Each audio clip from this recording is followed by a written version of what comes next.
अस्सलामुअलैकुम पाकिस्तान। पाकिस्तानियों, मैं सिर्फ पाकिस्तानियों का मुखातब हाँ, किसी अमरांडू कादियानडू सारे कढ़ के खालिस पाकिस्तानियों मैं मुखातब हाँ।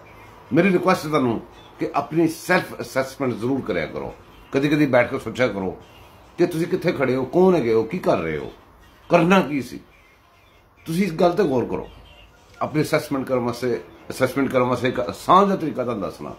38,000 अरब 38 जिन्होंने कहते हैं 38,000 अरब कर्जे उतारन वास्ते अगर कोई बंदा 58,000 अरब कर्जा चुक लवे तो वह तुहानू फिर भी चंगा लगता हो। दैट्स मीन कि तुहाडे दिमाग दे इमरांडू कीड़ा वड़ गया जिहड़ा कि कादियानडू दा पैदा करदा सी, तुहाडे दिमाग दी वड़ गया। तुसीं डाल आ जाओगे जे तुहानू मर्ज लग गई है, मरण तक तुहाडे नाल मर्ज रहेगी। तुसीं ज़्यादा इंसानों तो दूर रहो, तुसीं हुण इंसान नहीं रह गए। Thank you.